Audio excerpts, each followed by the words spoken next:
Hello, my name is Dick Muntz, and I am the chair of the Computer Science Department here at UCLA. One of the delights of being in an academic research environment is the constant inspiration of interaction with other researchers and industrial leaders. In addition to the normal flow of visitors, each year we invite some of the best and most respected members of the computer science and engineering community to visit with us and to share their insights and visions for the future. Besides visiting with faculty and students during the day, a high point of their visit is a lecture in which they describe the current state of the art, promising directions, and the open problems in their areas of expertise. These lectures are always popular and thought-provoking. We are happy, therefore, to be able to share this experience with you. Now let's go inside. Today's lecture is about to begin.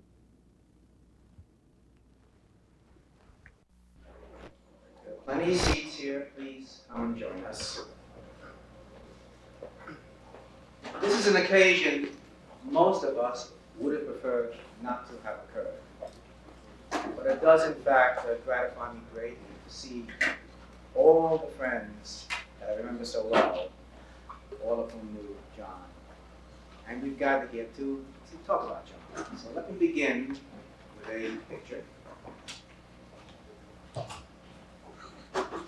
Tripod right here. Just like Grandpa's. That's Jon, clearly. Here's another picture of him, same picture. The thing you notice about Jon, most people first notice the beard. That's not the thing to look at. See that twinkles? You see that light? There's a dominant personality there. Now, many of you know that whenever I introduce a speaker at one of these series, I spend well over an hour interviewing the speaker ahead of time, so I can understand what that person's made of. And when they come to give their distinguished lecture, they get 45 minutes and I get 15. And I talk about that. And I try to understand what is it that created the great work about which they're to talk. What was in their background, their childhood? Did they discover a toy that turned them on, or a role model? Was it their family background? Was it an event that occurred externally, or that something they did that built the person that we're talking about? Well, we can't talk to Jon today, so we did the next best thing. We invited the people who knew him very well to bring out that part of Jon, the deep part, the part that's not in the newspaper about this achievement or that event, but really what drove Jon to be what he was and what he became. The collection of people that we've organized today, in a formal way to speak, are these. Let me go through them. I'll give a short introduction now, and our first speaker will be the Dean of the School of Engineering and Applied Science, Frank Wazan. Following that will be the Chairman of the Computer Science Department. Jon, as you know, worked in the department, got a degree here. The department lives within the school. I'll say some words. Danny Cohn, his close friend, long-term friend at ISI, will speak. Steve Crocker. Steve Crocker worked with him from the earliest days here at UCLA. Charlie Klein, another one of the early programmers that formed the team that worked with Jon. Jerry Estrin, one of the people on Jon's committee, his professor. Deborah Estrin and Celeste Anderson, USC ISI, they knew him in his role there as well. Bob Braden, very close friend, many years in both locations, USC ISI as well as UCLA. Dave Farber, who was the chairman of Jon's PhD research. Dave can't be here, but we have him on videotape. Vince Cerf, the other member of the Mafia team, of which Jon was a member. He'll be speaking to, I'll be reading his statement. Jon Postel will speak for the family. I'll close things, and then I'll open it up to the audience to offer your thoughts. Many of you could easily have been selected to join this group. We had to be very selective in who chose. I see faces here. I'm so happy that they came to give their remarks when we're done. So why don't we begin now with you, Frank, please, over your comments.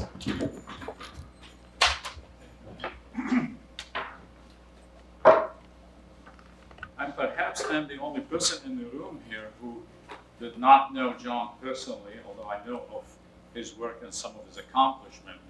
And I was very sad to get a phone call from Len Kleinock over the weekend, some 10 days ago, to tell me of the passing of Jon. I was sitting, perhaps by accident, next to Jerry Estrin, I guess the founder really of the computer science department here at UCLA, a department that have graduated many distinguished people, some of them here are in the audience.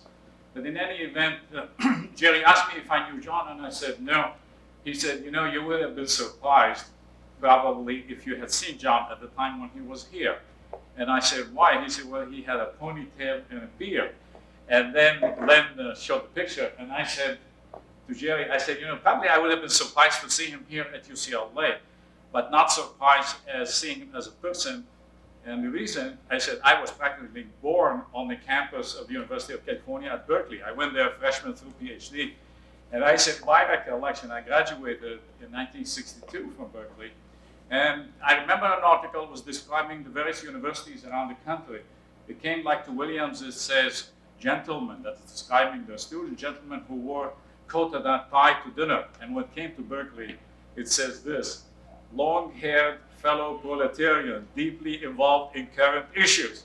I think that would not have been surprising, this look. I think Berkeley was such a leader when it came to social, really, style and standard and so on. In any event, as I said, many of you are here, have distinguished yourself in the profession, and it's really an enormous tribute to Jon and his family to be here. I'd like to, on behalf of our school, our faculty, computer science department, our staff, and our students, to express our deep sympathy to his family, to Jon's family. I know I met his mother, his brother, 2 brothers, sister, and so on, and the rest of the member of the family. And of course, also, really our deepest sympathy go to his friends and colleagues who miss him just as much as his family does. And my only reason for being here, I guess, is by accident also becoming the dean of the school, and I'm delighted to be here to sit down and listen and learn about Jon's accomplishment. And I know many people here, Len, who has a lot more thing to say about Jon than I am here, so I'm pleased to defer to them, and as I said, for me to sit down and be cultured and educated about it. Thank you very much. Thank you, Frank. Next, we're going to hear from Dick Munz, chairman of computer science. I actually came to UCLA in 1969, a short time after the ARPANET group that was to contribute so much to networking had just been formed. I like to say it becoming a brand new, fresh assistant professor after being a senior graduate student is like going from a master sergeant to a second lieutenant. And I fell into this group with people like Vince Cerf, Steve Crocker, Charlie Klein, and of course Jon. And they were an awesome group, so knowledgeable about what they're doing and so enthusiastic about it. And their accomplishments speak for themselves. I'm just glad that I had been there at least to witness what was going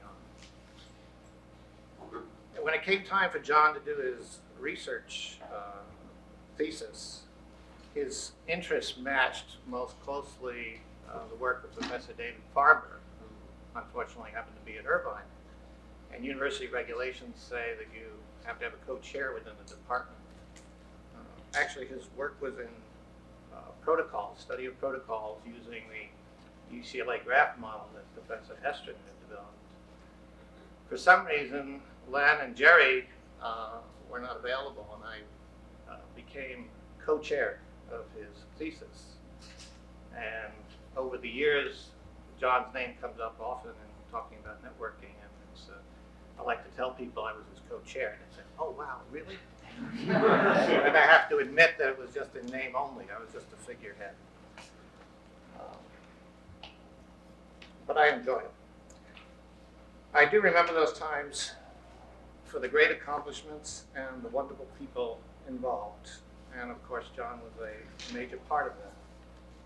So it's my privilege as the current chair of computer science to formally announce the renaming of this seminar series, the Jon Postel Distinguished Lecturer Series as a small tribute to his professional contributions and the touch he has had on all of our lives personally.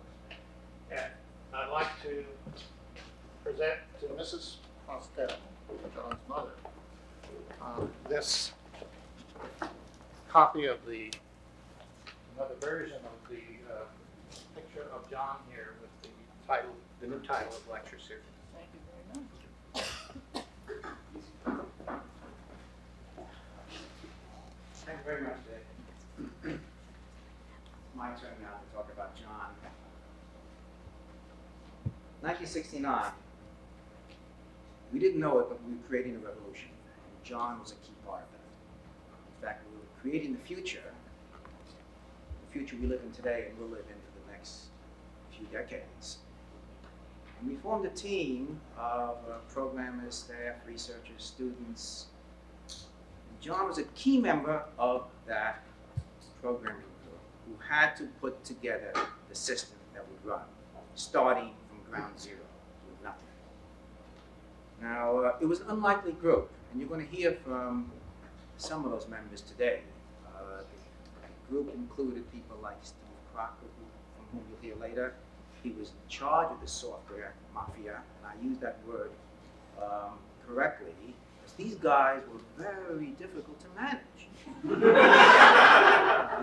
And John was a quiet, unassuming young man until he mixed in with these guys. And when they came into my office asking for all kinds of budgetary abuses, I usually gave in.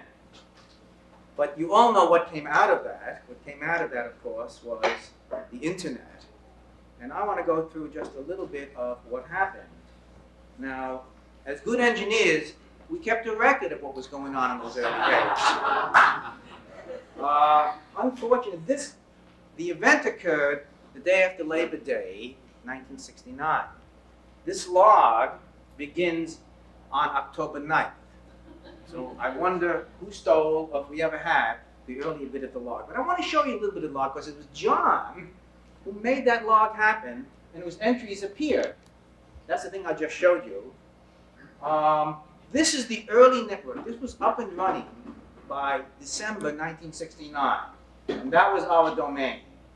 And the initial thing that software gang and the hardware guys had to do was to put together that link and make it work. The hardware guys had to do the hardware, and the software guys had to do the software, and believe it or not, it worked right out of the box. And the credit goes to the people who made this thing, and that wasn't us. The people who made this thing, that was us. Okay? The network began to grow, and so John began to make records of what was going on in this log. Here's a bit of the log. Look a little closer. It says things like message sent both ways, and it worked. And it worked. This is early October. Another entry. SRI call, okay? Didn't work. Nothing worked. So this was a real engineering project, okay? These are John's notations, and they are candid, okay? There's no hype here, no cover-up. This is what really was going on. Here's another one. But messages from our inter-host got garbled. Well, that day, that little thing they put together wasn't working. Here's another one. This is by John. Here's some other people's entries up here. John says, the above is unreadable, not signed. Please try hard. Now, that begins to tell you about John. John was the conscience of this group. He was the orderly one. He had the focus and the vision and the engineering discipline, if you will, as opposed to many of the others that I look out on this room. Destroyed 2 copies before the 3rd copy ran. Now, this is the real stuff. Now, this is a rather interesting page. It's October 29, 1969. We talked for the first time between 2 hosts, from the first node to the 2nd node. This notation was put down by Charlie Klein, another one of that mafia team. We'll hear from Charlie later today. Okay? Here's one last one. Lots of people played without logging. Constantly disciplining the group to behave themselves. Okay? Here's one. This is the final one I want to show you. I pushed a little red button. Okay? Whatever it meant, and powered on. Okay? I mean, Jon was meticulous about what went on. He wanted a record, not necessarily for posterity, but just because it made good engineering sense. 1972, 3 years into the network, very few people knew about it. So ARPA, who had been funding this, and some of the researchers decided we're going to make a public demonstration of this. The public demonstration was to take place at a large international conference, which was in Washington, D.C. And Jon had organized the following experiment. At least he was the guy who had to do it. Everybody was coming from all over the world to what? It was an international conference. He was the experiment. Jon would sit down at a teletypewriter and log, this is in Washington, D.C., log on to a machine in Boston, okay, BBN. That machine would then come back here to UCLA through the net, compile and execute a program we were running here, and ship the results right back to Jon on a printer next to us. The night before, some of you perhaps remember this, Jon was there, I was watching him, up to Cambridge, over to UCLA, back to the printer, but nothing happened. Now, a little more background, everybody brought their demos there. One of the demo was MIT's Turtle. Turtle is a thing about this big, and it runs around a room, and it avoids objects once it finds them. We looked on the floor, and Turtle was jumping up and down with Jon's output. Someone had misconnected. Jon coolly just reconnected the wires, and off went.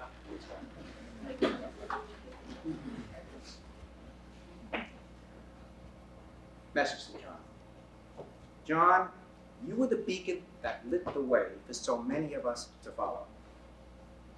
To an environment of disorder, shoot from the hip, ad hoc activity, you brought order, discipline, vision, maturity, and calm. Without that foresight, the internet would have had great difficulty providing the wonders that it does to the 100 million people who use it today, and to the billions who will use it in the future. For that, I thank you. I'd like now to open the proceedings to Danny Cohn. Please, Danny, you're up.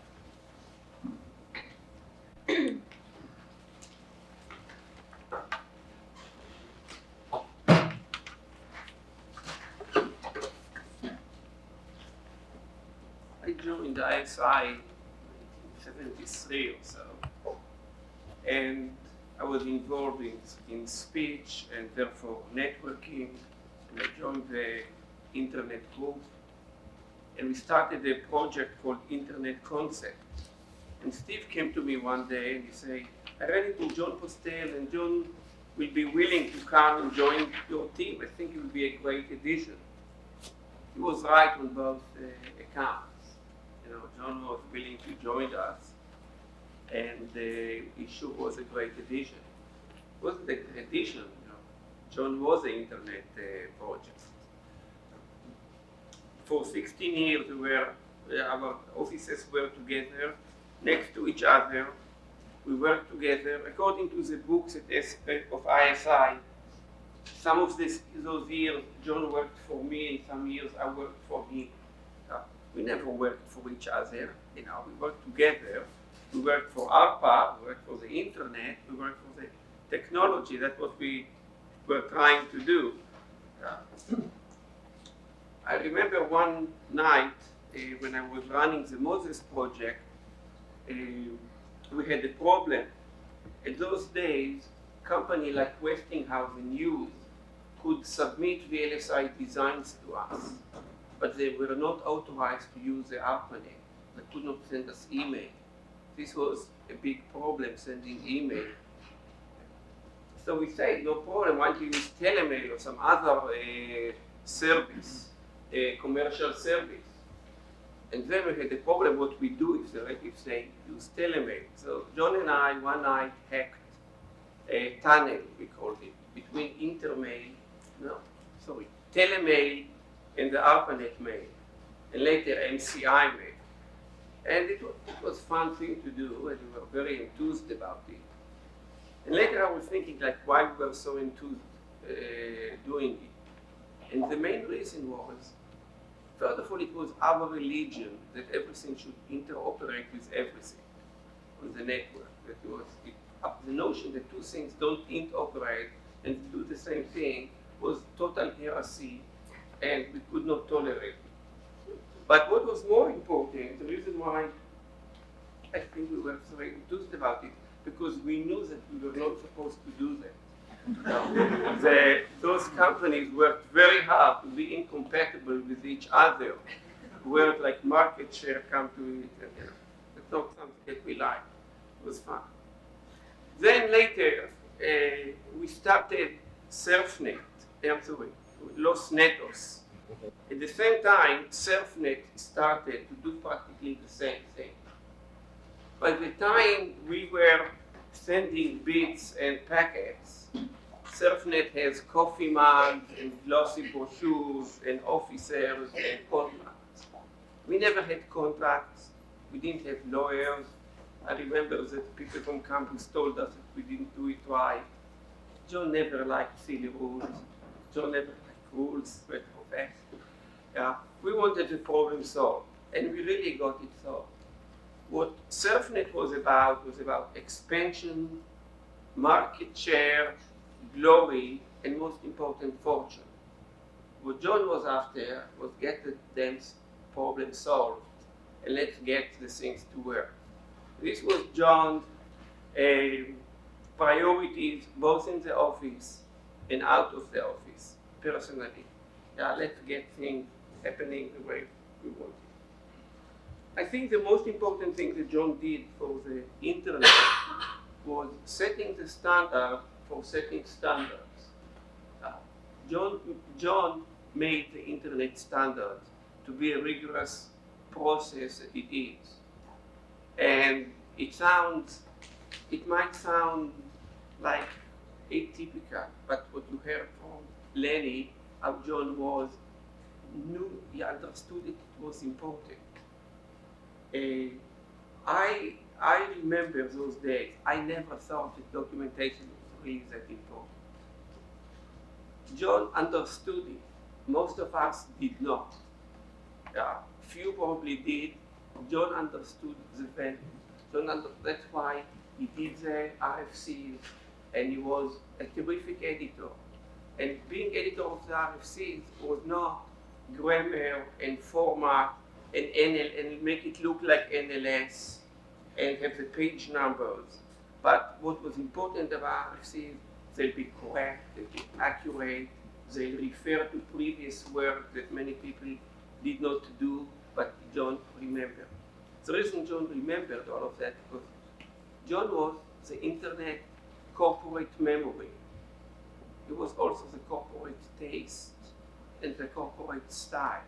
He implied it. Now, standards might not sound that important to some, but a few years ago there was a big war between two kinds of protocols.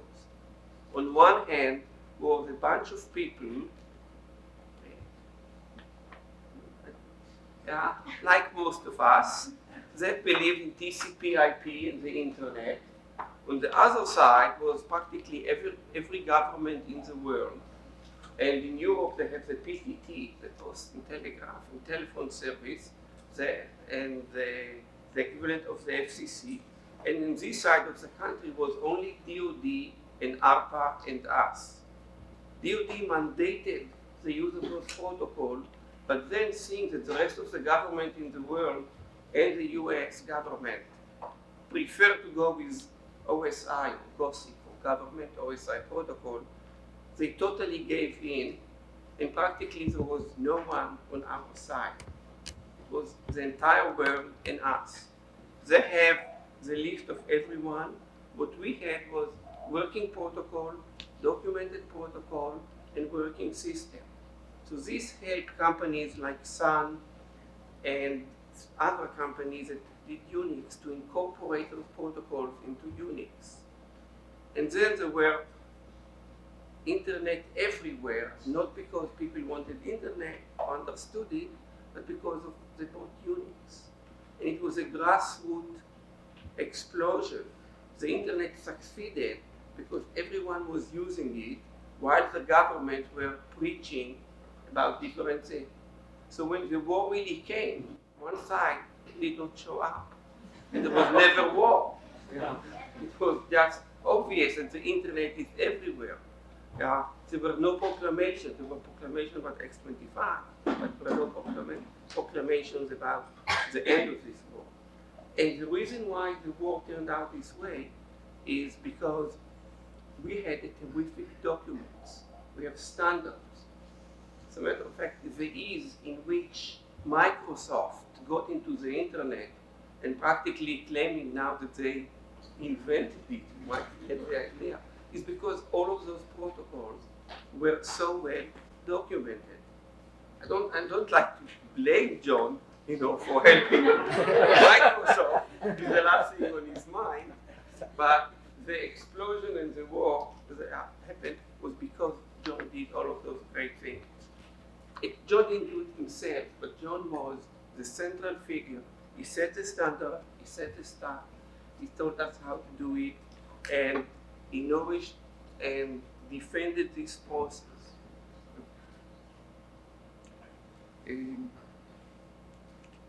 There was one time, if you remember, APA funded everything, and then they gave it to NSF, and they sort of opened it to the commercial world. And part of those things was funding the RFC editor, which was a trivial amount of money. Like when you're in academia, it sounds like big money, but it was not. And for some stupid reason, there was no funding. Everyone thought that someone else will do it. And the idea was, well, there is no funding, there should be no editing for the RFCs. And many managers believed, thought that there was nothing wrong about it. Finally, the problem solved. And I never told them, but all those managers didn't have to worry. Because if there was no money, John would have done it anyhow. If they didn't pay John to do it, he would have paid them to allow him to do it. This was John. John would not say, well, they don't fund me, I don't do it. Okay, I have lots of more things to say, but I'm afraid I'm running out of time. So let me just summarize some things that I wrote here. John was, very pleasant. All of you know that. He was fun to work with. He was fun, unselfish. He was full of mischief, and way beyond just the RFC on April Fool's Day. Liked adventure, and he was most caring, both to the work, to the project, and more important, to all the people that worked around him and helped him, and he helped them. He set the standard for the internet standards. He was the corporate memory, the corporate taste, and the corporate style. He was an authority without bureaucracy. He was a missionary for the internet. He was a great friend, and we'll miss him forever. Thank you. Danny, Steve, would you like to add to that?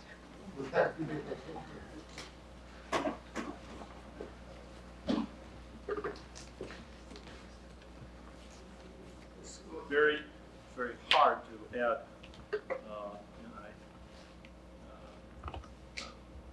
It will be even harder for the people who follow me, I think, to add to this record that's being developed here. I want to focus on a 5-year period from 1968 to 1973, and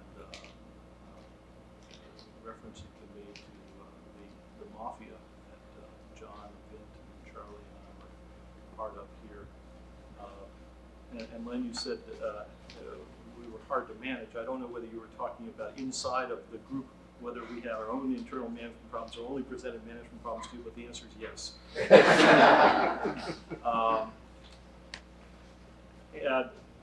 And we are all very cognizant of how central John has become to the standard setting process, to the corporate memory, to the taste and style. And I want to roll back now a full 30 years and cover just the first 5 years of that period. And there's this phenomenon when you go back to your grammar school to automatically reach up for the doorknob because you remember that it was high when you were just a little kid. Well, we were children. We were in our 20s, so in some respects we had attained our legal majority, but there was, at least in my mind, and I think in several of us, a very clear distinction Dick Muntz described between being a graduate student and a professor. The world was organized. We thought it was organized. We thought there were people in charge, and it wasn't us. And this project that ARPANET was created out of Washington and through some formal structure. And UCLA was fortunate enough to be part of the initial set, and indeed was the recipient of the first in. John and Vint and Charlie and I and others, Mike Wingfield and several others, all found ourselves housed in Boulder Hall 3804. I was sitting here thinking that we spent some amount of time in this room, and it has a certain degree of familiarity, but the place that I really want to be standing at the moment is back in the bullpen. I don't know what that's like anymore, but I don't think I'd want to spend a lot of time there. But it has a certain nostalgia, a certain degree of familiarity. And we just all put together in an environment that was in a very formative stage. The department, as an academic department, was just in the process of being formed out of the more general School of Engineering, as I recall.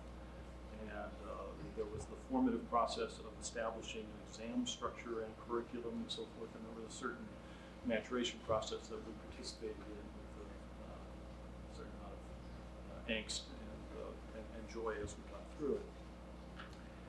And we didn't have a clear idea of where things were going, but the minor details of what to do with this network that was going to be connected up was left in a kind of open state.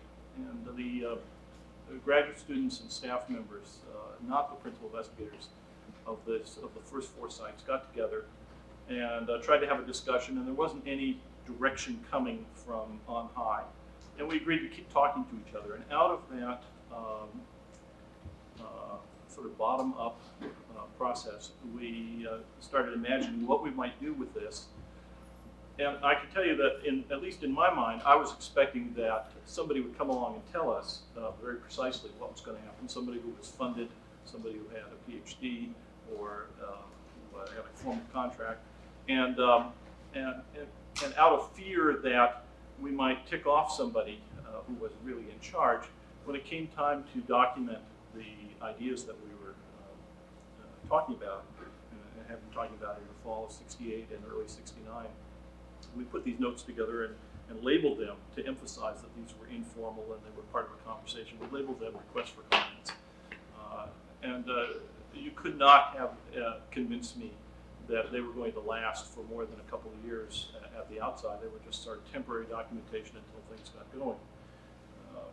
And then there were some very minor chores of the bookkeeping of these kinds of things, and John very quickly took those over. And that was, I think, a hallmark of John, particularly in those days, of being a consummate team member, pitching in and taking the core task that needed to get done, making it happen, and not searching for the limelight, not stepping out into the public stage, not seeking very much of that. And during that pretty chaotic period, we all went on and finished our schoolwork and went on our various ways.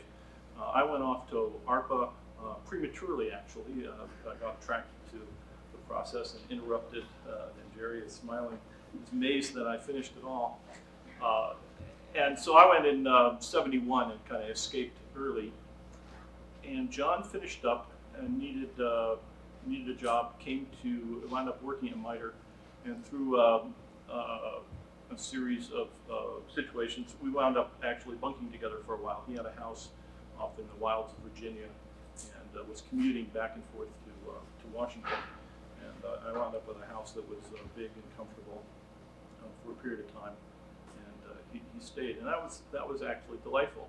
I left there in '74, closed up the house. He went off to SRI, and I came to ISI. Danny, you said he came in 73, that can't, No, I came 77. you came in 73. 77. 77, yes. Because then I was at ISI and John was at SRI, and I was in contact with him, and he wanted to look around, and I said, well, I think we might be able to make some arrangements here, and the rest is history. I want to, the maturity and broad scope that John has had is everyone well understands. I want to add a little anecdote or two about the early days when we were all kind of feeling our way as individuals as well as professionally. We had to have a meeting in Atlantic City, and I was making the arrangements, and I told John, let's come to Atlantic City, and he balked. It wasn't visible. I mean, he just sort of froze for a second, and I had to read his body language. And I very quickly understood what the issue was. That was a faraway, strange, and he had no clear idea how to get there. And it posed a problem for him, and a problem that I actually was very empathetic with, because only maybe months earlier it would have been similar for me. And so I said, oh, I see. How about we rendezvous in Philadelphia? Philadelphia's a major city, has an airport, you can deal with that. And so we rendezvoused in Philadelphia, drove to Atlantic City, everything was fine. And it's interesting, at least I find it interesting, that he very quickly got past all of that and now has traveled all over the world and become a major force. But it's hard to think back at a time when that would not have been comfortable. But he very deliberately and very carefully moved through the stages and moved into the center of doing the things that needed doing, and emerged holding the trust of essentially everyone in the entire community. And it is an enormous loss to me that it's not there anymore. Thank you, Steve. I now see how dangerous this is. John is like a fountain, like an onion. You take off one layer and there's more and more. Now, we all agree by email that we limit ourselves to about 6 minutes, and nobody has. And we have many more speakers, and we have an audience full of people who are willing to speak. So let's hopefully contain our brilliancy and maintain the time, because I see faces ready to shoot me if they don't get a chance to speak. So, Charlie, you're up. I'll try to keep it reasonably short. I guess I was part of that. Oh, wait, your 10 pages. Well, I'm just using them to remind me of the things I wanted to say. I started here in '65 as a freshman, and I don't remember exactly when I met John, but I know it was in the UCLA Computer Club, which some of you may remember, and I don't even know if it still exists, but it was this sort of crazy place where crazy people came, mostly introverted, who had nothing else to do but play with computers. It's where you learned about computers. They taught classes about computers before there were classes about computers here. I think Steve taught some of those classes on computers. In those days, there was a little computer facility here which had what was considered a gigantic mainframe, IBM 7094. A big thing with rooms of tape drives and so on. Sometime in that time frame, I met John. John was this guy, just one of the other crazies in the computer club. He had sandals and a beard, and everybody in that computer club was a little strange, so it didn't seem like any stranger than anybody else. By about the summer of '66, I was working for Jerry Estrin. I didn't want to take. I sort of knew how to program. I didn't want to take a programming class. I talked to Jerry, and Jerry said, "Sure, come work for me." Okay. And John was there. I don't remember exactly what he was doing, but John was there. But I was the young guy in the crowd. I mean, we had all these graduate students, or almost graduate students. I guess Steve was still an undergraduate, but we had, Don Hopkins, and I think Mike Wingfield may have been a graduate student then, I don't remember, and John Baer, and others. There were these people that were, they knew what they were doing. I was just this little kid programmer. And John was there, and he was someone I could sort of talk to, but he also sort of knew what he was doing. And but he was someone I could talk to a little informally. He would give me advice. By '69, things had changed. We were now working on the ARPANET. And as has already been mentioned several times, Steve created a working group of people to sort of figure out how we're going to do something with this group of computers that nobody knew what we were going to do with. And created this series of things called RFC, Request for Comments. These were, as Steve mentioned, a real informal thing. You sent out requests for comments and you got comments back. And there were requests for comments that said things like, let's have a meeting next week. Or there were requests for comments that said, I don't like what you said on that thing. No one expected that 30 years later, RFCs are such a formal document that you can't write one. They have become the specifications for the internet. Now, if you want to write one, you first have to do internet drafts and get those approved before they turn into a request for comments. What a funny name for an internet specification. It's not ITU J.493, it's RFC 1407. It's a very strange history. But Jon became the person that sort of kept track of that. He kept track of the lists of who they needed to go to. He made sure that paper copies got mailed out. Remember, we didn't have email in those days. And I remember when we first were connecting computers together, trying to get the software working, and I'd be sitting in the computer room, playing around, because I was one of those guys who liked to sit there on the computer, and Jon and I would be in there a lot, and we were playing on this little teletype that only typed 10 characters per second. I don't know if any of you remember things at that speed. And it was, we got accounts on each other's systems. We were this group of computers. We said, well, let's talk to each other. We could sign on to people's systems. And one of the things you could actually do was talk to somebody else on the network. And that was really neat. You'd type and they'd see what you were typing. Sort of the equivalent of the AOL chat room of today. Well, we got several nodes working, and we actually had to start giving demonstrations. People started coming around and wanting to see this. And it seemed like Jon was always the guy who could grab to give demos. He could give good demo. And show off things, kept track of things, knew what was going on, knew who to talk to. If you had questions about the network, you asked Jon. Even today I asked Jon. I saw Jon, several months back, about 8 months ago, and I had several questions about some things I needed to know. And I said, who should I talk to about this? He said, you ought to talk to George Abe about that, and such and such about this. And he was the conscious. Jon, I think, was the first hippie I ever knew. But he wasn't a hippie in the sense of hippies that you think of. He wasn't a hippie in the sense that he was rebelling. This was just Jon. He wasn't anti-establishment. I mean, he was part of the establishment. He was working for the government, for God's sake. If he wanted to be informal, he was just informal.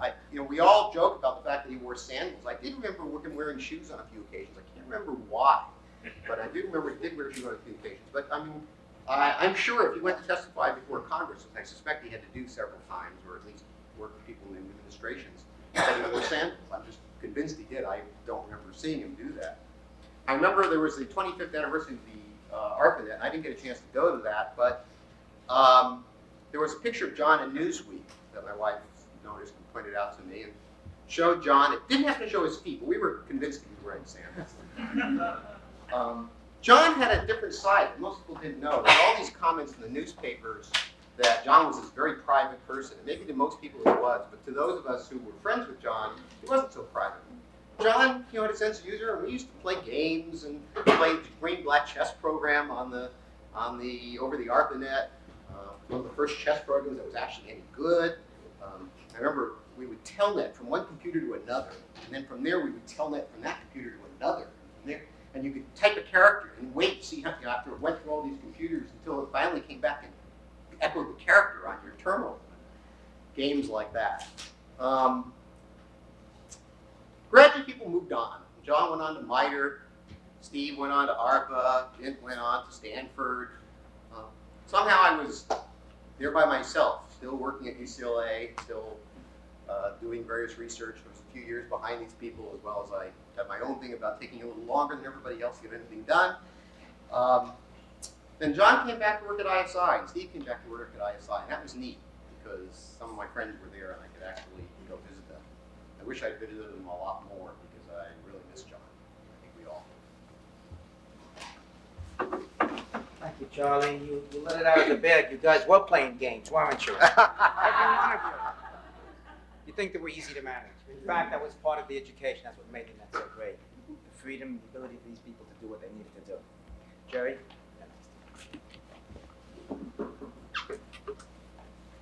One page.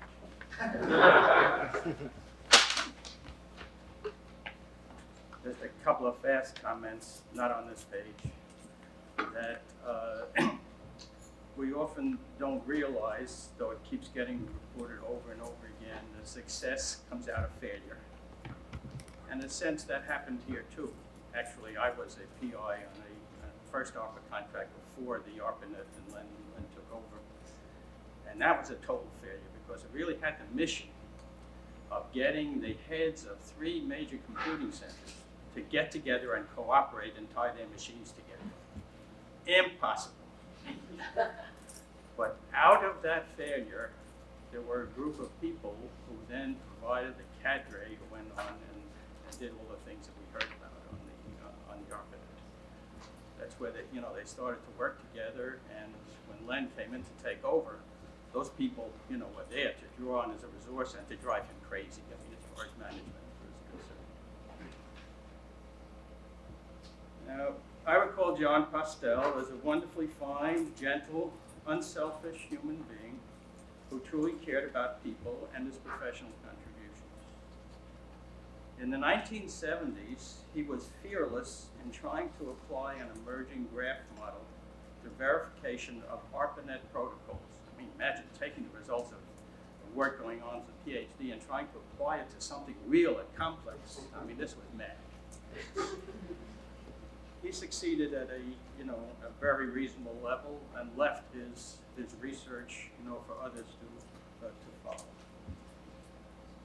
But other than that, I also, remember the side of Jon we've heard about now, and I will not forget Jon coming to me during a graduate seminar of mine, and he was participating. And he gently asked if I could refrain from pipe smoking during class.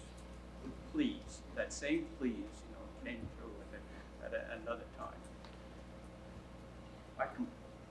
I complied, of course, immediately, and now, with this 2020 hindsight, he showed the same foresight about the toxic effects of smoking as he did about the positive potential impact of computer networks.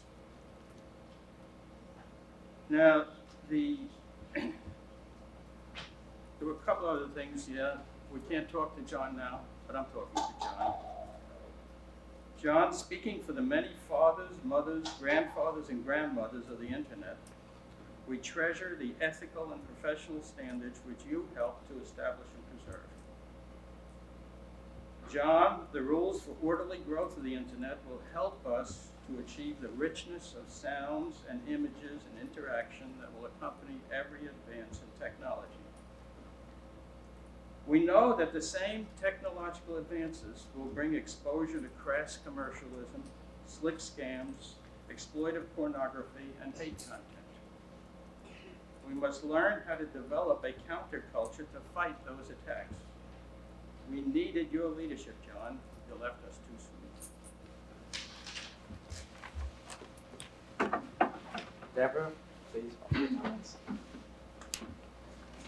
I only just now realized that asking me to speak after my father making emotional remarks was... Okay. I have some prepared remarks and didn't think I was coming with an anecdote. But one happened a few hours ago, which is I was giving my graduate seminar in networking, and a relatively fresh PhD student was up there covering the subject of the day, which was mobile computing. And the first slide up there, in which he decided to start with a history of mobile computing, was mentioning the first and earliest paper he found on the subject, which was by Sunshine and Postel. And we've heard a lot about all that Jon did way earlier than the 1980s.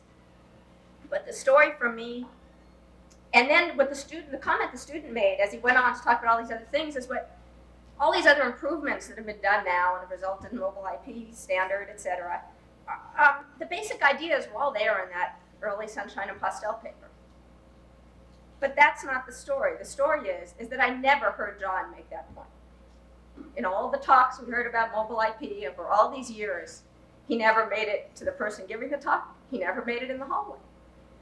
I don't know if it occurred to him. He just felt no need. So when I first became involved with ISI, which was about 10 years ago as a new assistant professor at USC, I have to admit that sitting around there, it really seemed largely anarchic. And I'm sure I made that comment to people. I couldn't figure out who was in charge and who was deciding what should be worked on. And only over the years I came to appreciate how Jon's really low-profile approach to management fostered a very unique environment. He provided thoughtful technical feedback and sanity checks, but without taking ownership of ideas. He challenged everyone who worked with him to fortify their arguments and supplied a lot of constructive criticism. But mostly he really freely gave of his ideas to others and just didn't feel the need to claim credit. And in that way, and by committing so much of his energies to the greater good of the internet, he influenced those around him to be much better researchers, much better contributors and collaborators. Celeste Anderson, who's here in the audience somewhere, wrote up these notes with me. She's worked very closely with Jon during this past decade, and she saw the division at ISI flourish. And she credits much of this, as all of us do, to Jon's generosity and spirit. He was available to co-author with junior colleagues who otherwise might not have had the confidence to write up their ideas in proposals, to write technical papers, and to write up those RFCs on their own. But at the same time, in the same place, he left plenty of room for others in the division to publish, submit proposals independently. Was always very supportive and there with all the comments on those as well. Celeste remembers Jon commenting that the internet was the best single thing to ever come out of government-sponsored research. I think many of us would agree. And while we all witnessed Jon's struggles during the last years to keep the internet numbering and naming process from flying apart, Celeste commented that she could see that despite the painful process, Jon had moments when he could sit back and look in awe at this phenomenon, the internet, that he and others here had brought about. And it's comforting to know that he caught some of that reflection. Someone else who knew Jon at ISI as well as UCLA? Great. Then I need the, okay, we'll just pull it up here. Little PowerPoint presentation? No. Jon never used PowerPoint.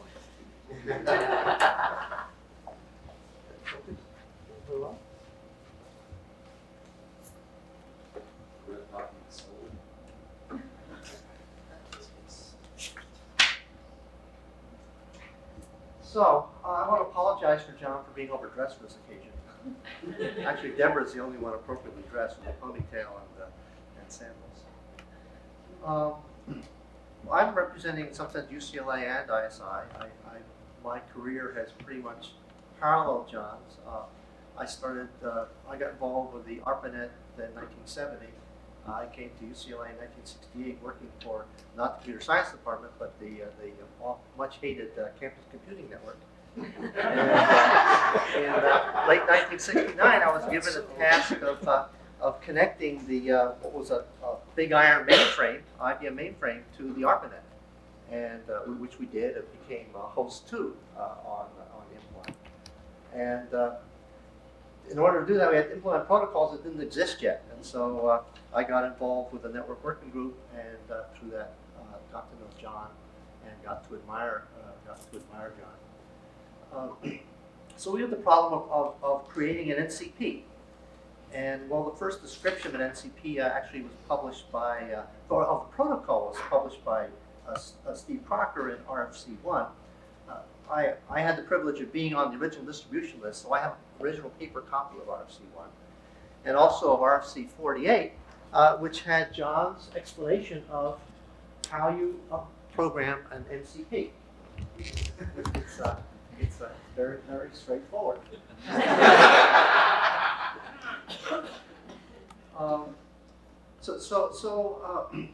John and I was involved. I sat in meeting rooms with John, talking about FTP and Telnet and so on.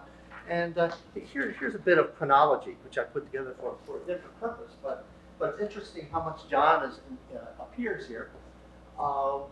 The Telnet, he was heavily involved in defining the Telnet protocol and the FTP protocol in the ARPANET. And he then became involved with the internet work, which followed the original paper by Cerf and Kahn. So you find that he, in fact, wrote the original specs for TCP/IP back in 1978, the version 4. And by 1981, he was the sole author of all the basic internet standards, IP, TCP, SMTP, and so on. Actually, SMTP was John's work entirely. And in 1983, on January 1st, the ARPANET was converted to TCP/IP, and the straw boss, the man who made it all happen, was Jon Postel. I should also say that in 1981, Vince Cerf, who was then the DARPA program manager, formed a group of researchers to advise him on the internet. This group became the IAB, which sort of shepherded the internet for many years until it was finally eaten by its offspring. But I was fortunate enough to be invited to be in that group along with John, so I was very much aware of John's role in making the internet happen. John had this incredible mind, this ability to just cut right through to the crunch on intellectually. And this diagram blew me away when I first saw it, and it still blows me away. There's research people working on inventing TCP. And to John fell the task of putting together a single document which described the whole thing. And this is the state diagram. And I've never been able to understand how we could have gotten all those pieces together correctly in the computer there. So on the IAB, Dave Clark became known as the protocol, as the internet architect because of his very wise leadership. But Jon Postel quickly became known as the protocol czar. He was because of his position as RFC editor, and because of his personality and his stubbornness, he was the person who was the court of last resort, the final decision on protocol issues. And the fact that the internet has grown exponentially for so many years, but still pretty closely follows the original plan, it owes a lot to John. John was a minimalist. And one of the delightful things I used to love about him was his pithy email messages. He would have these long, arcane discussions with people writing pages and pages of explanatory text. And then John would come out with maybe a 1 or 2 sentence email message, which would somehow get right at the core of things. And one of my favorites, I pulled this out of some old files, was, Jack, did you miss the part about timeouts? John. Of course, Jack had missed the part about timeouts. And John was a tireless taskmaster at keeping things simple. He had why I call the no props principle. That if you have a sender and receiver, and people always want to add features to protocols, and they say, well, maybe it would be a good idea if the sender sent us other stuff. And John would say, but I don't understand what the receiver would do if it got that stuff. And that feature was gone. That feature was gone. And finally, the thing for which he's probably most remembered is his admonition, protocol So in 1986, I left UCLA and moved to ISI. Now, back in 1970, you should understand that I was working for the Campus Computing Network, and I wore a suit and tie to work every day. I was a manager, right? There's said, "Here's Jon Postel," in his niche, and it's one of many ironies in the internet and in my life that I've been working for Jon Postel. He was my manager at ISI, but the same qualities which have been talked about all along so far here of honesty, directness, ability to cut right through to the central core, made Jon a really excellent and inspiring manager at ISI. I worry about the future of the internet, frankly. I think that there's been a period as the internet has become successful, become commercialized, become widely known, become the subject of congressional hearings. Of course, the researchers have lost control, and it was really hard for Jon to give up control. But the recent IANA thing is I guess the final divestiture from the research community to the real world of the internet, and the ITF carries on a lot of the spirit of Jon. I think they sort of incorporated into the ITF structure and into the culture of the ITF a lot of Jon Postel. And whether that's enough inertia to keep things going smoothly, I don't know. But I think we're going to miss Jon very much. Thank you, Bob. We now have Jon's PhD supervisor here via videotape. And if I can successfully get this thing going, we'll hear from Dave Farber.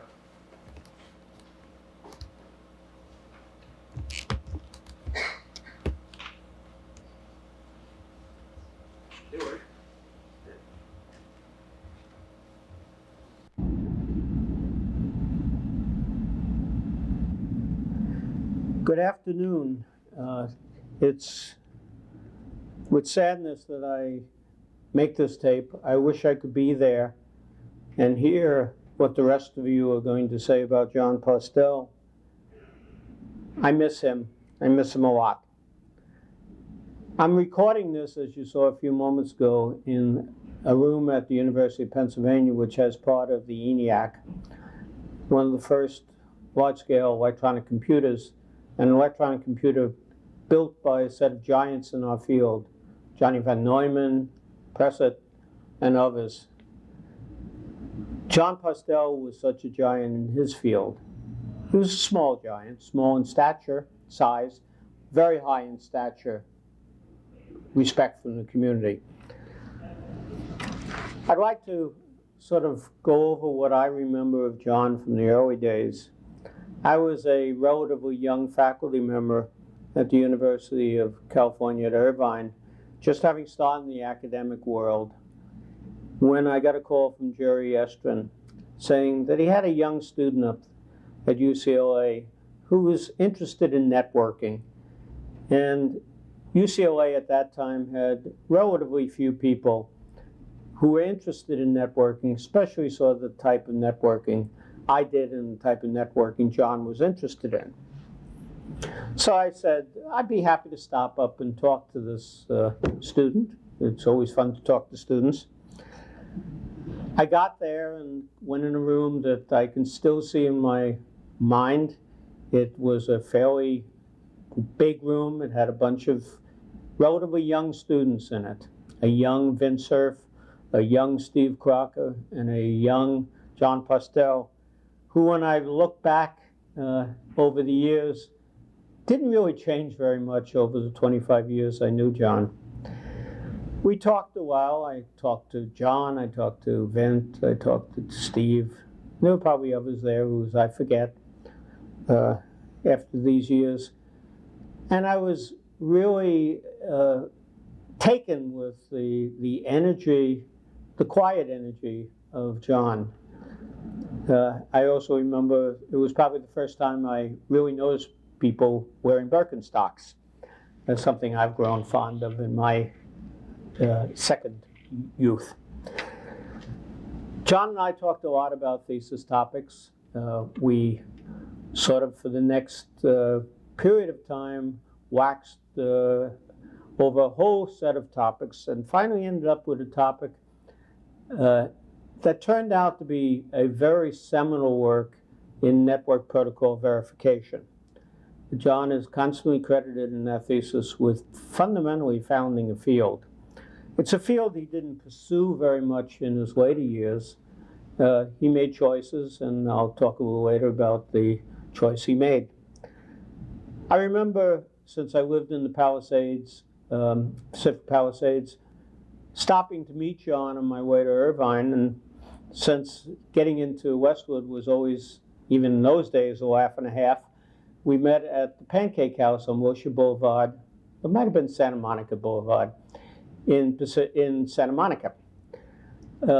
Every morning that we met, maybe once a week, sometimes twice a week, sometimes every other week, we had breakfast together and talked about ideas and talked about progress of this thesis topic. Every time we met, I was more impressed by the brightness of this student, by his eagerness to get interesting work done. As I said, we ate, and besides Jon coming out of it with his thesis, I came out of it 10 pounds heavier. Maybe it's sort of good to laugh occasionally at times like this. Jon wrote his thesis, defended it, and then went on to even greater things. And founding a field is sort of something that one looks on pleasantly. Jon went on to become much more than the founder of a field. He became the spokesman for, and as some people called it, the god of the internet standards process. I think a lot of where we are now is due to Jon's quiet and never abrasive sort of dealing with people. I remember getting into a discussion or an argument with Jon was always an interesting thing. He'd sort of look at you, and after a while, you sort of saw what was on his mind, and more often than not, agreed with him. Sometimes not, but most of the time you agreed with him. Contrast that with the sort of norm in the field of people getting up, pounding the table and claiming that they were right. Jon didn't have to pound the table. People just knew he was right. We're going to miss him a lot. We're going to miss that type of person in the field that all too often trades noise for insight. We'll have future Jons. They're not going to be as great, but you know, they'll be there. It's a shame that Jon left us at such an early age. It reminds me in many ways of my first student, Phil Merlin, who also left us at a inappropriately young age. I grieve for Jon, I grieve for his family, and I give them all the love and respect I can. I wish I was there. I wish Jon was here. But we'll remember him, and someday maybe we'll join him. Thank you. You know, I believe they ate the pancakes so much because the restaurant changed its name. It was known as Uncle John's House of Pancake on Wilshire Boulevard near the Dean's. How did they spell the John?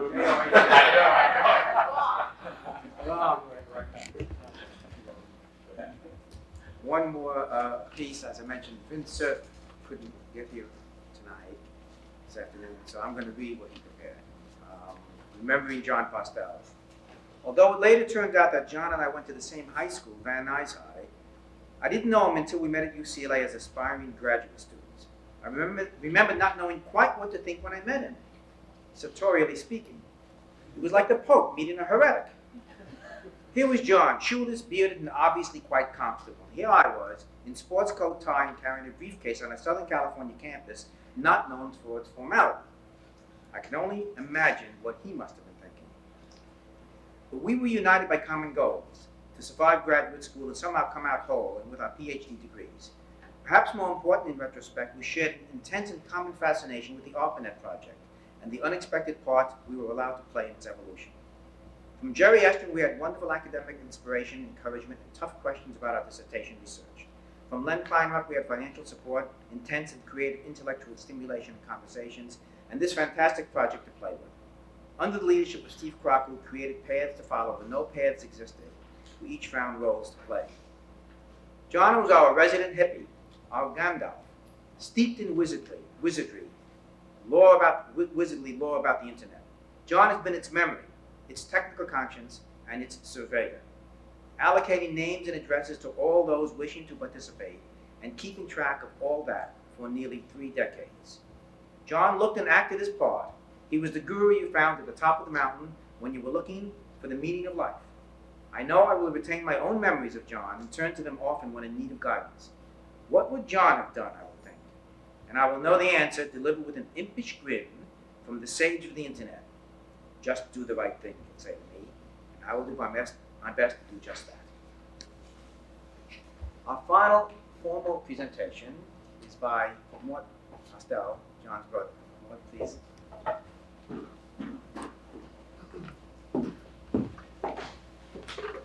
Well, in the early 1970s, I came here as a student, undergrad, and John was working on his thesis. He lived in Santa Monica, I lived in Sherman Oaks, and he would sometimes on a Saturday ask me to come out and keep him company in his office while he did research. Maybe answer the phone for him if he had to leave. So he'd set me down at a terminal and we'd telnet to BBN and start up a game of copy of a game called Wumpus that they had there. Wumpus later, it was fun, certainly fun, but it later developed another game called Adventure, which was based on a thing called Colossal Cave Adventure by a guy who actually wrote the software for the imps, which were these kind of, well, they did the job that a modem does now, but they were about as big as a refrigerator and weighed 900 pounds. So things have changed a little. He wrote that software, and he also wrote this game called Colossal Cave, which was meant to be user-friendly for his daughters. Now, in those days, user-friendly meant that it would take maybe 5 or 6 keystrokes to get anywhere. There were no mice or anything like that.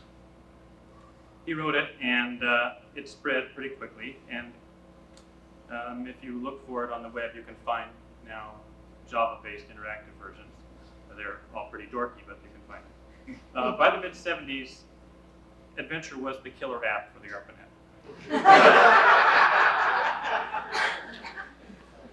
Anybody you talk to now who remembers it then would have had at their desk, in their drawer, a map of the cave that they'd done so far, a list of the treasures and weapons they'd accumulated, the sights, the last time they saw one of the dwarves or a goblin. And I would say that in those days there was probably more, I mean this was a pretty big thing, there was probably more play going on the net than actual work. But that's okay, because the internet then was like a child and play was appropriate. Over the years, I would, in a vacation time, I'd get a chance to go see where John is working, sometimes in Washington or Stanford or here in LA. If I got to see him, we'd go to his office and we'd play a network game. Sometimes, most of the time, he would know a neat one there, and sometimes I would bring one or show him one. Well, he always loved to play those games, and my memory of the ARPANET is mostly games. But now we know that the ARPANET is like grown up. We call it the internet, and it's big, and it works hard, and it makes a lot of money for a lot of people. And sort of on a side note, I noticed the other day that where my son goes to preschool, they have a little thought in each room. It says, 100 years from now, it will not matter what my bank account was, or what sort of house I lived in, or what kind of car I drove, but the world may be different because I was important in the life of a child. And I thought about that in 2 ways. One was that these people here, who were the founders of the internet, they were important to the life of the child of the internet. Their expertise made a difference. And also, I think Len mentioned this, that John was, well, everybody then was young. And John has always liked games and toys, and he's still, the last few days we were joking. And he loved to learn and grow and do new things. And so I'd like to say that I think these people, the people who work with John, his teachers, colleagues, and friends, they helped to shape John. And I believe that the world is different and a better place because they were important in John's life. Thanks.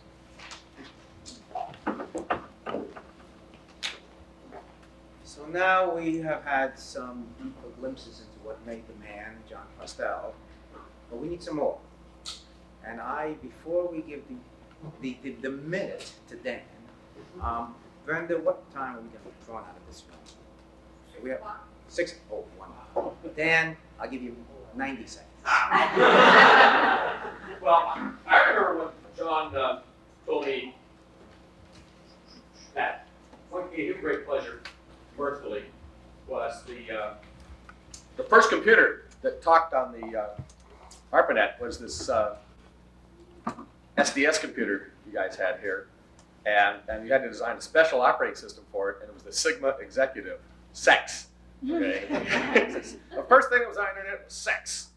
So Jon wasn't the dull guy that the papers make him out to be. This was very thoughtful and he was all that, but he was also a lot of fun.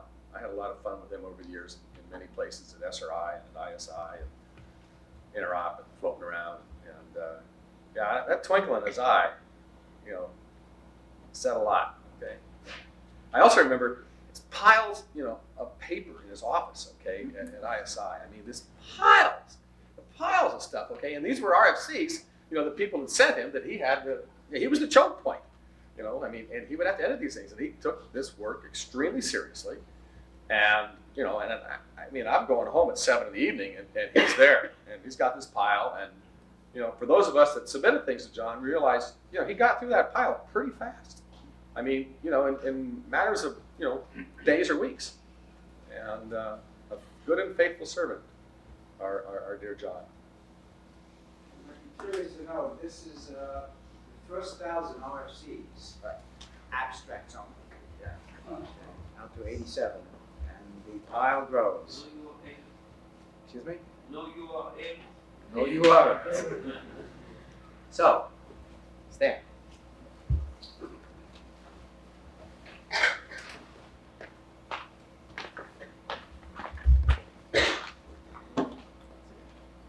I think that I knew Jon less well than anybody in this room, with the possible exception of the dean. I joined Len's team, and it was a team, in November of 1972. I clearly remember coming here and interviewing with Bill Naylor, and being hired onto a project that I had no idea what it was, but I immediately came to like. When I arrived here, I was prone to wearing shorts and sandals, not even sandals, thongs, flip-flops. And I had long hair and a frizzy beard, but I immediately noticed there was someone else in the halls with hair even longer that it could be put in a ponytail. And I don't remember him with sandals as you do. I remember him barefoot. He was always walking around the halls barefoot. I was very impressed. I didn't work directly with Jon, but I did have some occasions to interact with him, and we socialized a little bit, not a lot. I came to see the respect that everyone else had for him and to have that respect myself. I'd like to say a word about how I got into programming, and then I'll be able to come back to that in just a minute. I do mean a minute. When I was in high school, at University High School with Charlie Klein, in the 11th grade, another student told me that there was a course being taught at UCLA, an extension course, kind of experimental, about computer programming. It was intended for high school teachers, but they wanted some students in there as well to see if they could get it. And she was, this student was kind of shy and didn't know anybody, and said, look, why don't you come with me, and I think you'll enjoy it too. So I went along. I'm not sure if it was because I was interested in her or the idea of learning about programming. Probably both. In any case, I went to this class and was very impressed with the teacher as well as with the learning about the IBM 7094 that Charlie mentioned. And then that was the end of the 11th grade. In the 12th grade, I did nothing with computers, as no one did in the 12th grade in those days, 1965, 64. 65, I came to UCLA. I needed a job.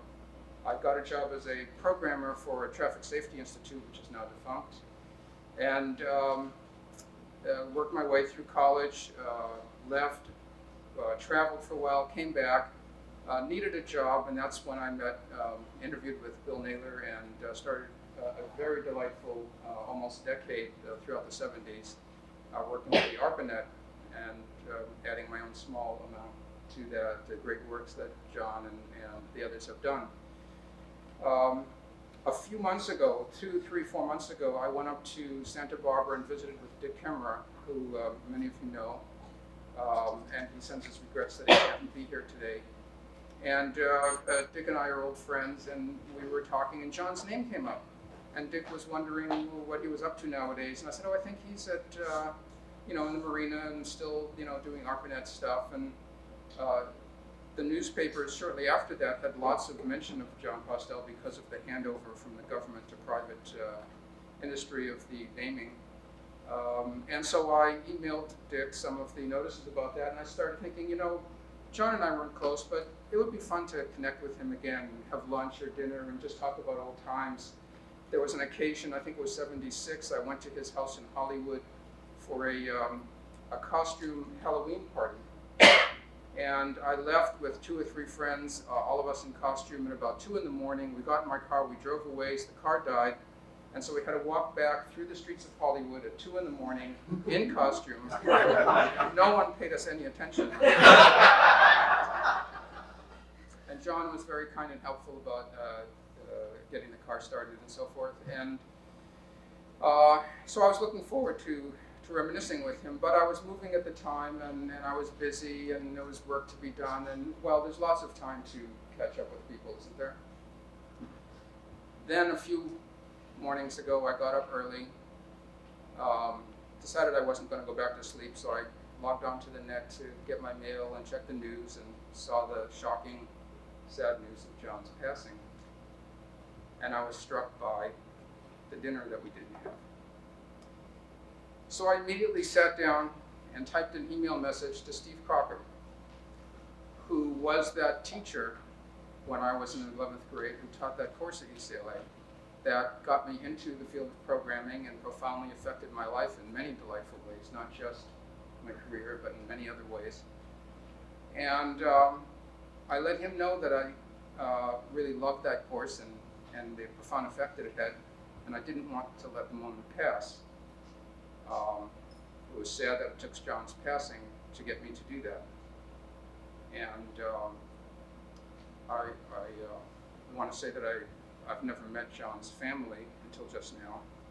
I want to let you know that I appreciate your not only bringing him into this world, but raising him to be the person he was, to give the many kind words that were said today. I've learned more about him, I think, in the last couple hours than I knew all along, but it's all consistent with what I knew then. Life has many important lessons for us, and not all of the coursework is fun. Knowing Jon was fun. Working on the ARPANET was fun. Thank you.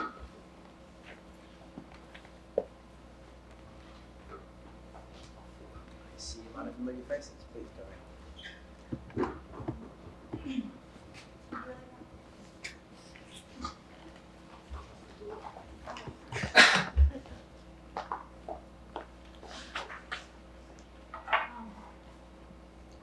I'm really not good in front of the camera. I'm much happier behind. I can safely say that I am the only person in this room that does not own a computer and has never surfed the net. There's actually one person left on the planet, so here I am. I heard that Jon passed away.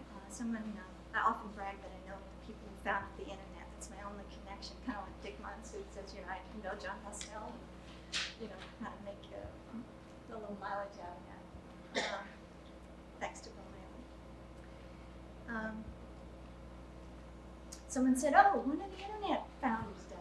I said, who? And he says, oh, he's got a lot of hair. I said, oh, it's got to be Jon Postel. And my mind snapped back to an evening. I had seen Jon Postel, and I was really glad to hear Vince's letter and you say that he was barefoot, because he was barefoot. I thought I hallucinated that a lot of the time, and very big fuzzy hair. And at the time, there was a lady in his life who looked exactly like him. With big fuzzy hair, they were like bookends. And I was very frightened by the appearance of him.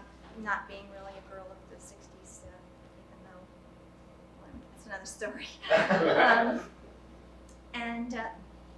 John and his lady friend invited me to their home for dinner. I was terrified to go. We ate vegetarian food and things that were named tofu and hummus and words that sounded like diseases. And I was afraid that he was going to put some illegal substance in some of my food. And God knows what would then have happened to me. To my surprise, I had a nice evening despite my fear. And when I heard of his passing, I snapped back to that evening being in their home with that funny food.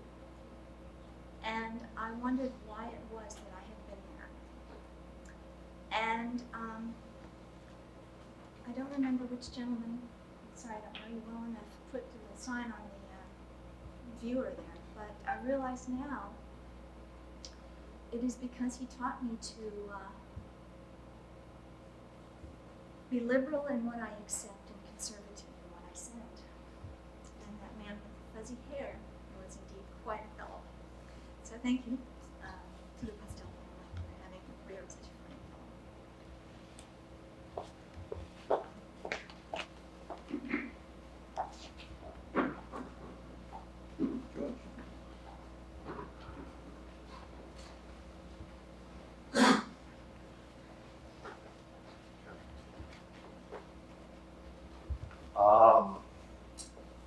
My name is George. I've been with Cisco Systems. I've been with Cisco for about 5 years now, and I learned two things from John. Being with Cisco for 5 years, part of it. First time I met John, I was quite an ATM support. I think I was learning that part from UCLA. Connection oriented, great actor. When I got to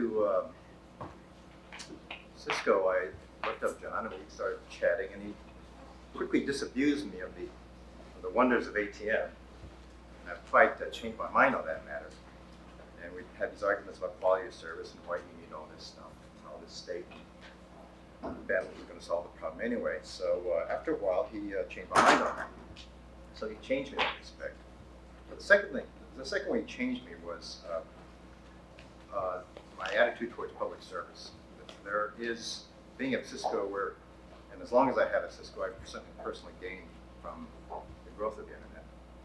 And you sort of wonder about people who were so important to the development of the internet, who decided that their life was in public service, their life was elsewhere. And I think a lot of us on the commercial side of things should once in a while take a second, take a breath, and think about the role of public service and the role that public servants have in this whole process. There's not every problem that immediately is solved by market forces alone. And I think one of the things I learned from John is it's important to consider those elements.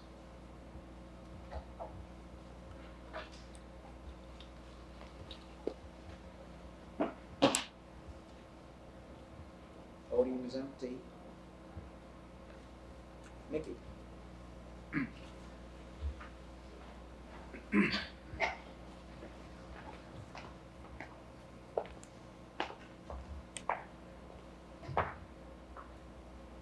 As a member of the faculty here 25 years ago, I knew John casually, like most relations between graduate students and faculty, from the parties and things. I was not involved in the research work he was involved with. And over the subsequent 25 years, I'd see John occasionally at a computer science event. So I'm not sure on the surface that I know him, that I'm near the bottom on how well I know him. But a fortuitous event happened, namely the Computer Science Research Review of this last April, where John spoke, and we got to chatting after the dinner. I'm an attorney these days, so bits and bytes are just something to be used and not studied anymore. We forgive you. I've got to be forgiven on two sides, what I do and what I don't do. And John said, so I chatted a little with John, and we talked a little about the trademark domain name problem, and he said, well, if you've got some time, why don't you have some time to chat, why don't you come on over? So I did that, and I thought that's what he wanted to talk about. And I went over to ISI from the late spring until his unfortunate death, every 3 or 4 weeks. And of course, the government's white paper came out, and the to-do got more to do and worse. And that's mostly what we talked about. And frankly, I'm not sure why he wanted to be talking to me, because I'm not at the centers of power. If there's any one reason I would identify, I had no agenda on these very contentious issues. We talked about many things, and I got to know John. And what I've heard today is somewhat clarified an impression that was obviously somewhat imperfect over a relatively limited amount of time. I'll just mention 2 things that sort of underscore or complement what had been said today. There was the comment about perhaps he was a paid hireling of Microsoft or an advocate by creating the internet. The last time we were sitting together, which was, I believe, was the Friday before, on the 25th of September, I arrived late in the afternoon, complained about the systems always crashing, the ones we use in the law office. People pointed over to his workstation and said, been up for a year.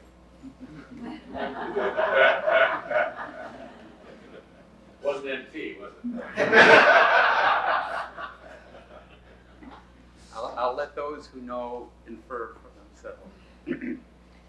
The other thing at that meeting, that conversation, that was when ending was critical 2 paragraphs that would become the 5th version of the bylaws, and should those, there was a tug of war as to whether those 2 paragraphs, which were closely related to Network Solutions' interests, or what they thought was their self-interest in that language, were going to be in or not going to be in. We discussed those at some length.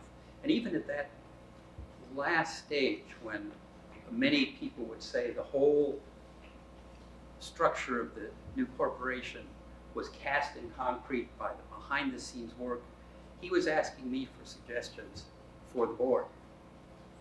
I have to believe that was sincere. Why would he spend his time asking somebody who is not part of the political tapestry about me? I think it was a reflection of the fact that he was genuinely, even at that late date, trying to find the best solutions for a very, very intractable problem. When I'd gone into his office that day, he made some remark about having been, how you think it's fun being on conference calls all day with Washington and all the other players. Nonetheless, in the course of things, and apropos of what Mort said about John being open to new things, later, one of the final things we discussed in the conversation were some legal issues, and he kind of looked up and smiled at one point and said, you know, I think I've learned a lot about law in this thing. Pretty interesting. Despite it all. That was the John. Anyone else? Any other thoughts, comments? Oh, please.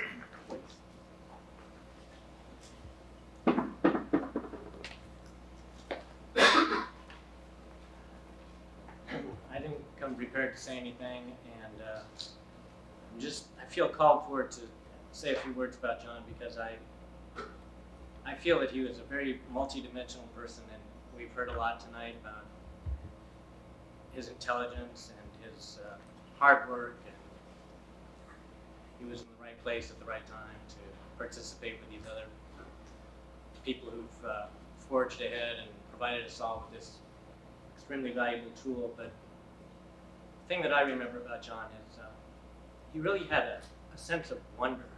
He was really more than just intellectually curious, but just had a curiosity about him. He wanted to know how things worked. I remember a gift he gave my ex-wife once is a dandelion head, all expanded in its most fragile phase, encased in some plastic or something. And to me, that says a lot about Jon. Just looking at that, thinking, how can this be like this? How can nature present us with these unique and wonderful sights and sounds? And I know when I went camping with Jon, it was an important part of his life, an important part of my life. And I guess what I really want to say is that what Jon was doing with the internet and what I hope you're all involved with is, I think he always had it in his mind that it was a tool, an interesting thing we can all use to communicate more among ourselves. But it's certainly not all. And there is a whole world here that we can all discover, and let's go do that and enjoy it and experience the wonder of life.